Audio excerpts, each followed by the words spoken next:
मनुष्य जब किसी भवन में रहना प्रारंभ करता है तो वह उस भवन को घर की संज्ञा देता है। वास्तव में घर है क्या? घर और भवन में हम कैसे अंतर करें कि हम घर में रहते हैं या भवन में?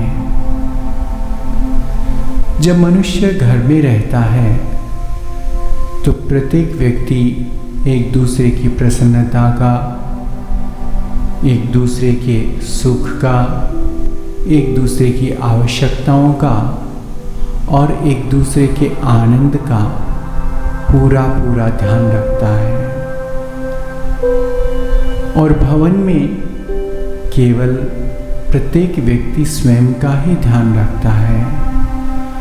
उसे जिस प्रकार से होटल में रहने वाला व्यक्ति केवल अपने कक्ष की साफ सफाई और अपने आनंद को ही देखता है, अन्य कक्ष में क्या हो रहा है उसे किसी से कोई सरोकार नहीं होता।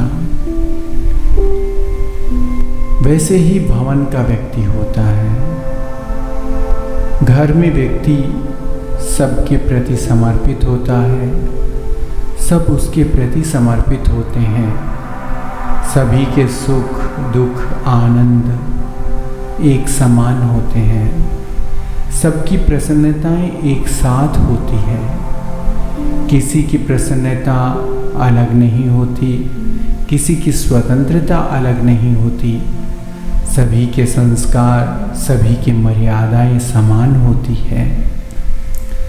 सभी एक दूसरे के प्रति समर्पित होते हैं और जहाँ समर्पण आ जाता है वहीं घर का निर्माण प्रारंभ हो जाता है। मैं और मेरे लिए का सिद्धांत जब मनुष्य के जीवन में आता है तो घर टूटकर एकाकी परिवार में परिवर्तित होने लगता है।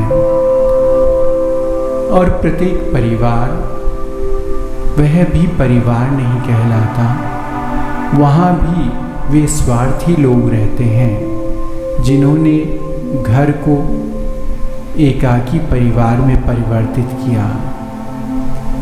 जब वे घर में आपके साथ एक नहीं हो सके तो वे एकाकी परिवार में एक दूसरे के प्रति कैसे समर्पित हो सकते हैं?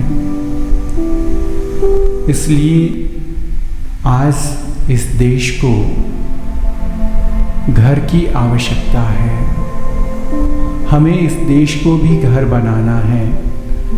प्रत्येक व्यक्ति का सुख, प्रत्येक व्यक्ति का दुख, प्रत्येक व्यक्ति की प्रसन्नता जब हम समझने लग जाते हैं तो हम इस राष्ट्र को घर कह सकते हैं।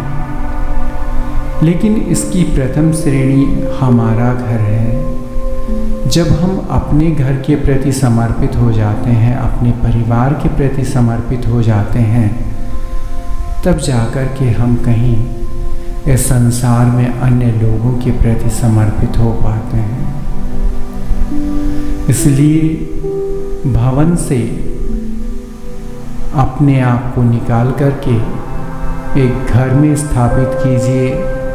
परिवार के लोगों के सुख दुख प्रसन्नताएं और उनकी सफलता असफलता, उनकी आवश्यकताओं का ध्यान रखिए, तब जाकर के आप घर कहलाते हैं। अर्थात आप जहाँ रहते हैं वह पूर्ण रूप से एक घर का रूप ले लेता है। अन्यथा भवन में कुछ लोग रह रहे हैं, बस चल रहा